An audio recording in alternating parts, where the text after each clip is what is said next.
भारत के उत्तर पूर्वी छोर पर बसा एक राज्य जहाँ की सुबह बादलों की ओट से होती है और शामें लोकगीतों की गूंज में ढलती है। चिबाई, हाँ ये मिजोरम है। मार्च का महीना शुरू होते ही यहाँ की हवाओं में एक अलग सी ताजगी और उत्साह घुलने लगती है। पहाड़ों की ढलानों पर जब झूम की खेती के लिए काटे गए जंगल सूखने लगते हैं, तब मिजो समुदाय अपनी सबसे बड़ी खुशी मनाने को तैयार हो जाते हैं और इसे कहते हैं चापचारकूट।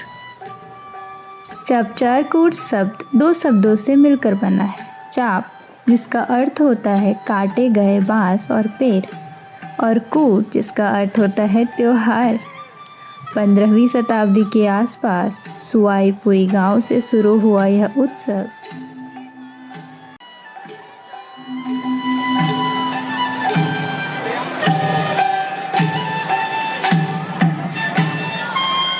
कहते हैं कि पुराने समय में जब पहाड़ों पर खेती का कठिन काम पूरा हो जाता था और किसान फसल बोने से पहले थोड़े खाली होते थे, तब वे प्रकृति और ईश्वर का आभार व्यक्त करने के लिए इकट्ठा होते थे।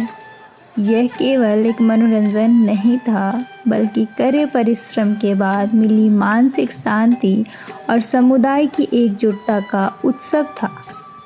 आज भी मिजो समाज अपनी परंपराओं को उतनी ही शिद्दत से संजोए हुए है।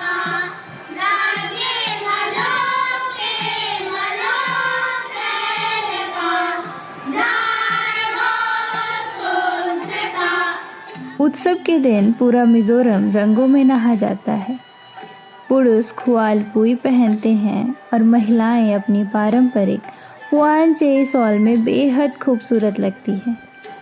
इस त्योहार की सबसे बड़ी रौनक है चेराओ, जिसे दुनिया बैम्बू डांस के नाम से जानती है। जमीन पर रखे बांसों के बीच नर्तकों का वह अद्भुत तालमेल, उनके पैरों की गति और चेहरे पर वो निश्चल मुस्कान, यह दृश्य किसी को भी मंत्रमुग्ध कर सकता है। लेकिन चापचारकूट सिर्फ चेराओ तक सीमित नहीं है। यहाँ खुअल्लम, चेहलम और सरलामकाई जैसे लोक नृत्य भी मिजो वीरता और इतिहास की कहानियाँ सुनाते हैं। हर कदम और हर धुन में एक ही संदेश होता है, भाईचारा और प्रेम।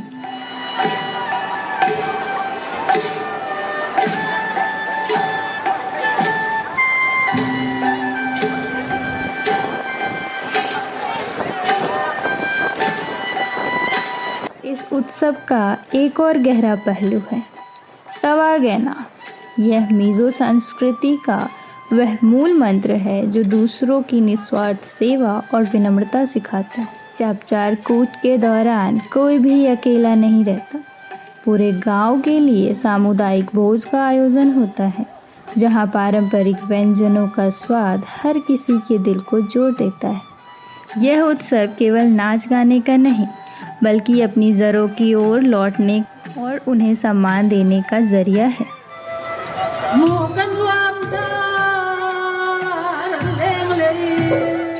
चापचारकूट सिर्फ एक कैलेंडर की तारीख नहीं है, यह मिजोरम की आत्मा है।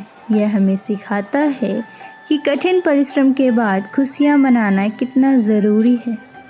जब तक मिजो पहाड़ों पर बांस लहराते रहेंगे और लोकगीत गूंजते रहेंगे, चापचारकूट की यह विरासत इसी तरह पीढ़ियों को जोड़ती रहेंगी।